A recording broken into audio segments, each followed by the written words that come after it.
Ya, untuk yang ini bagaimana? Ya, hari ini baru satu saksi. Nanti akan ada lagi saksi tambahan, katanya disiapkan 4. Kita belum tahu nanti berapa yang bisa diperiksa lagi. Tapi secara kualifikasi saksinya hampir sama dengan yang kemarin.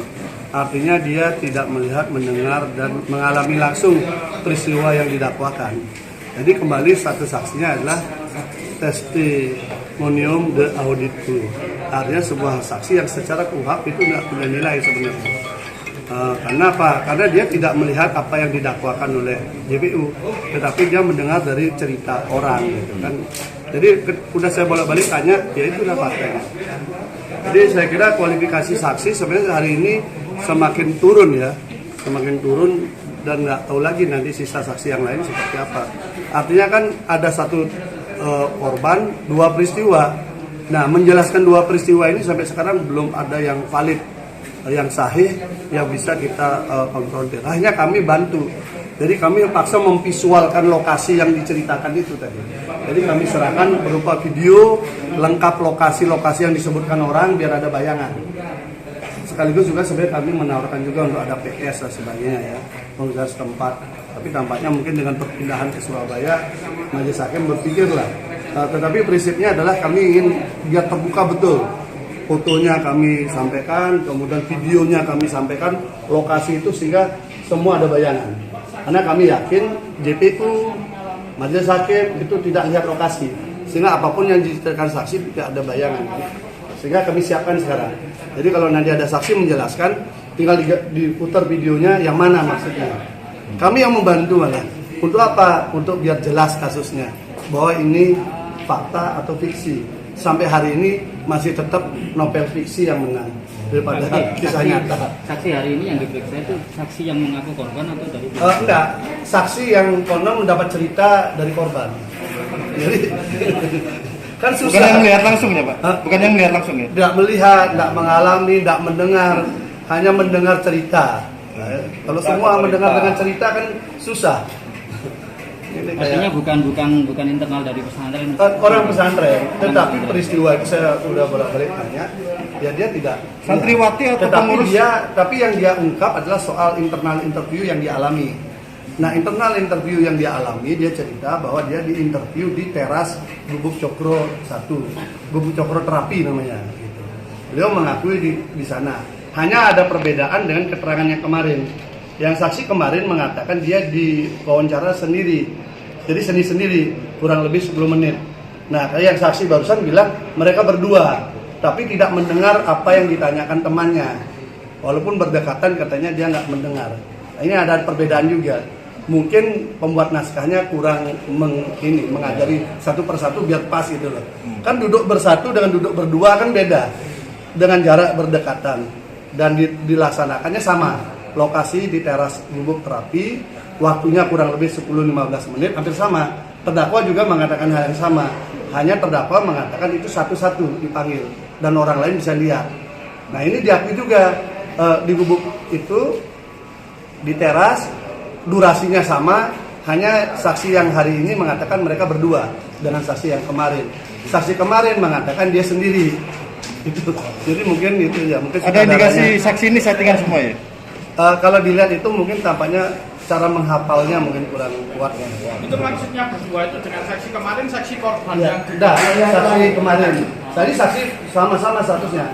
Jadi sama-sama mengalami interview kan untuk di RSTMC itu di interview. Hanya saja saksi yang kemarin bilang sendiri-sendiri, saksi yang ini dia bilang dengan saksi kemarin bersamaan berdua. apa saksi ini juga mengalami ini kejadian serupa? Tidak mengalami apa-apa, hanya dia mengatakan mani kemben. Tapi ketika dilihat videonya, nanti biar kasih video biar kalian teman-teman juga bisa lihat masuk akal nggak di situ kolamnya itu di bawah gubuk. Jadi masuknya pun udah kayak kolam ikan gitu loh. Mandi kemben di hadapan terdakwa gitu, Mas? Enggak, ada namanya siapa disebutkan. Dia bertiga di situ. Nah, 2 saksi ini kita minta untuk dihadirkan. Jadi ada 2 saksi yang selalu disebutkan oleh semua saksi. Di antara 5 ini kita minta didahulukan. Majelis hakim akhirnya sepakat meminta jaksa untuk yang 2 ini dihadirkan. Kalau misalnya siapa namanya Indah Suryani sama siapa lagi? Durotul itu kita minta untuk dihadirkan biar ceritanya komplit berlima ini. Karena berbeda-beda ini kan, 3 ini sudah berbeda-beda. Mungkin 2 ini bisa menjelaskan kan. Jadi pas mandikan ban tidak ada terdakwa gitu ya Pak? Tidak ada. Jadi buka apa semua tuh tidak ada. Malah siapa yang disebutkan itu kan dia tidak. Ada kain hijau dan sebagainya. Kolamnya kecil kok katanya. Itu rangkaian apa Pak? Mandikan ban. Itu versi saksi, tapi versi ini nggak ada kan susah juga. Ya, yang ada terdakwa cerita tahun 2012 ya, pernah mereka yang bergerak di bidang sosial pembangunan bedah rumah itu laki-laki ratusan orang melakukan itu di kolam. Tapi tahun 2012, nah tampaknya yang membuat skenario ini mungkin benar-benar membuatkan dummy cerita nggak nyambung. Itu kan ratusan orang itu, nanti kan gampang kami hadirkan saksi kan, mana-mana yang ikut nanti kan ketemu deh. Kira itu ya, 1 jam aja istirahat lagi.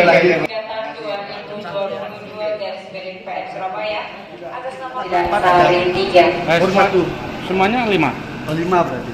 Hari ini. Oke Pak, gimana secara umum tadi yang disampaikan saksi?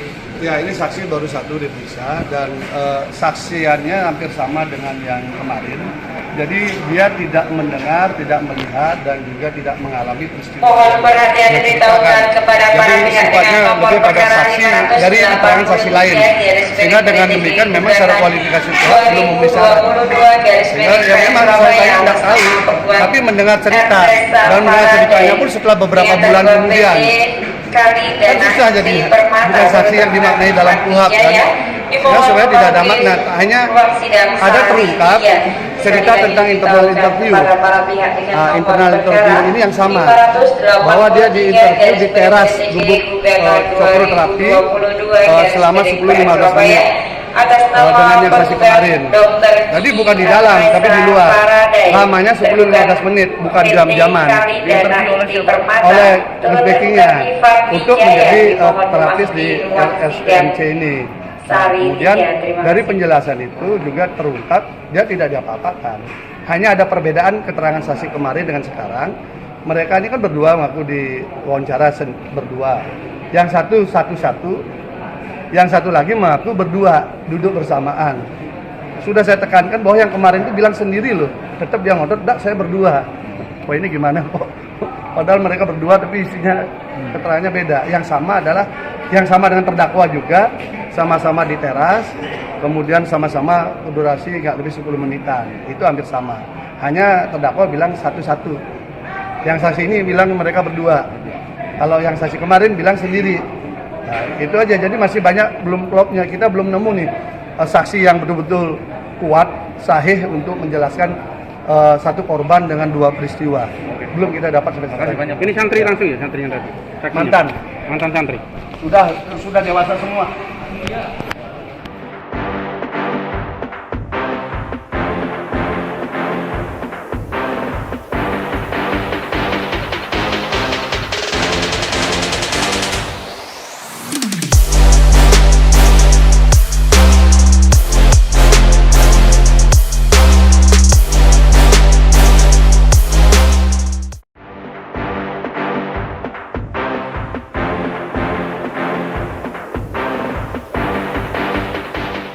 Diceritain oleh saksi yang kedua. Jadi dia tahunya dari saksi yang kedua memberitahu dia, tapi orangnya udah di Lampung. Gimana kemudian jangan dipaksa jadi saksi?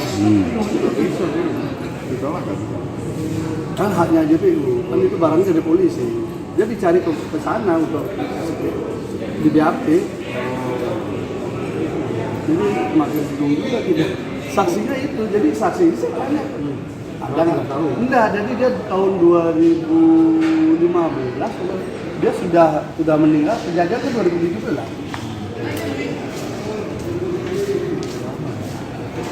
Itu kejadian 2017. Orangnya sudah tinggal di Lampung. Jadi ya, dia katanya nekat ini sampai pisah sama suaminya apa demi inilah. Tapi saya tanya, tahu nggak peristiwanya? Enggak. Ada di lokasi enggak? Saya ada di Lampung loh. Mana bisa jadi saksi ada di Lampung?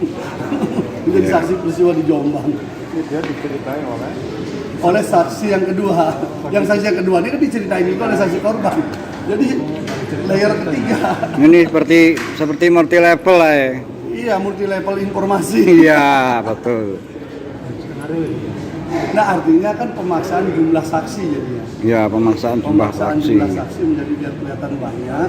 Sehingga kesan, tapi ketika diurut beliau, jadi saya kan nanya. Jadi dia cerita dirinya dulu apa-apa aja. Dulu kita tanya, saya tahunya diberitahu oleh orang. Orang itu menjadi saksi. Menjadi saksi di sini karena dia diberitahu juga sama saksi korban. Ceritanya menurut cerita ini. Jadi jauh pada testimonium di audit itu lebih jauh lagi. Kalau dia mendapat cerita dari orang ini kan masih inilah ya, ini dia dapat cerita dari yang ini dia posisi jauh. Kalau mending masih di Jombang terus dia datang kan masih mending. Ini orangnya tinggal di Lampung. Sampai kayak begitu nyari saksi demi biar bisa menjatuhkan Mas Riki. Itu kurang tiga bang. Kurang 3. Laki-laki dia sekarang. Ini masih melanjutkan atau Lanjutkan. enggak yang saksi yang Iya, masih. belum tuntas? Baru hakim yang bertanya. Yang tadi berarti belum tuntas. Belum. Baru babak pertama. Masih ada babak kedua atau ada lagi babak pertanyaan? Pertanyaan waktu. Oke bang. Aduh. Dulu bang. Ya, Oke, istirahat dulu.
Sampaikan sedikit bang, kalau bisa keterangan 3 saksi ini bang. Oke, hari ini ada 6 saksi yang hadir tadi. Satu yang dia sudah disumpah kemarin, lanjut kemarin ini. Kemudian kita hadirkan 5 saksi lagi. Jadi sudah diperiksa hari ini 4 saksi. Dari ini 4 saksi. Saksi keempat dan saksi kelima ya? Ya. Ya, jadi satu saksi yang telah disumpah. Kemudian kita, setelah selesai kita hadirkan 5 orang saksi lagi, jadi 6 total. Tapi yang terperiksa baru 4. Sisa nanti hari Kamis. Total 6 baru terperiksa 4. Berapa? 6. Hasil keterangan bu? Memperkuat bukti ya. Memperkuat bukti ya. Memperkuat ya. Apa ya? Kualifikasinya testimoni itu. Jadi ada saksi yang mendengar langsung cerita ya. Gitu. Jadi kualifikasi saksi ini kan ya apa ya? Dia mendengar langsung cerita dari korban. Bersesuaian dengan keterangan saksi yang lain. Terus yang ketiga terakhir ini juga Ya. santri juga. Saya nggak bisa bilang santri, ya nggak boleh. Oke. Memang identitasnya di sini rahasia. Oh iya. Oke. Terima kasih, Bang. Oke, terima kasih banyak.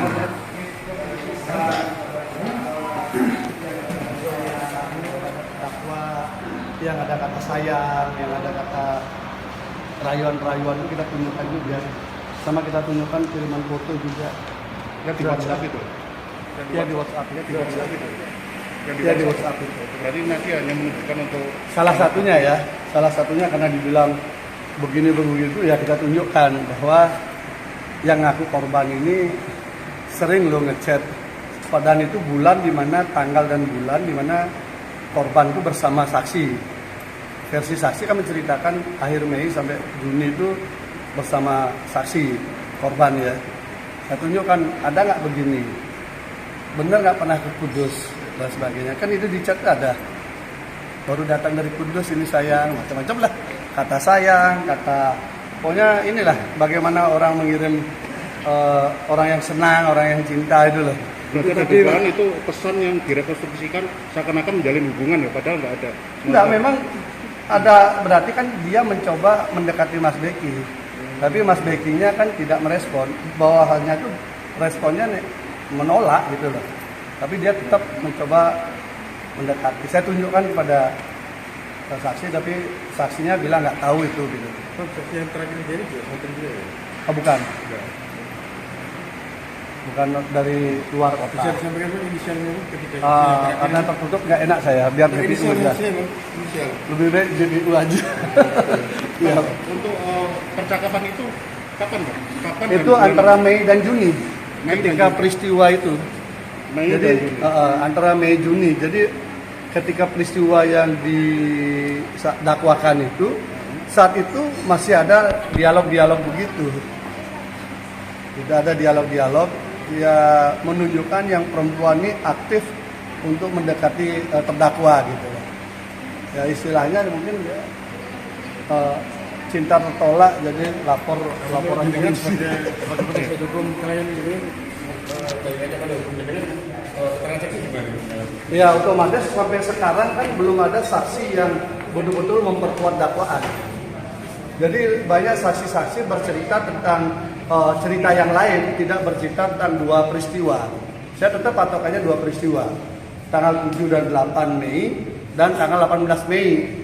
Sampai hari ini saksi yang menjelaskan ini secara sahih, secara kuat belum muncul. Dari yang Kelima-limanya, malah dari 5 itu boleh dikatakan 4 itu menceritakan dia dengar dari orang lain. Tidak melihat sendiri, tidak ada di lokasi kejadian dan sebagainya. Bang, untuk Mei sampai Juni itu percakapannya berapa lama? 1 minggu full atau? Itu lebih dulu. Selama Mei dari setelah kejadian, sebelum antara kejadian pertama kedua, kemudian setelah kejadian sampai Juni itu masih ada chat-chat yang agresif gitu loh. Yang bersifat sure ya atau? Ya agresif mendekati yang laki, tapi yang laki posisi menolak. Artinya dengan bahasa-bahasa sudah enggak ini soal orang mengsela-mengsli, tidak suka orang mengsela-mengsli dan sebagainya. Ada banyak lah. Bisa sampaikan bantahan dari Mas Beki ketika di pesan WhatsApp itu? Ya itu udah salah satunya. Aku nggak suka dengan orang yang mengsela-mengsli. Terus kamu telah, pokoknya istilahnya melakukan sesuatu yang membuat dia nggak nyaman gitu. Tapi dia berusaha merayu. Bang, apakah Nanti kan kita akan buka pada saat Bang, saat Mas Beki menerima pesan itu, apakah juga Mas Beki menceritakan kepada istri saya? Nah itu bukan urusan saya kan ada di ruang sidang. Ya, tapi istrinya tahu. Istrinya tahu, berarti Mas Beki juga cerita. Cerita, jadi tahu. Terima kasih ya.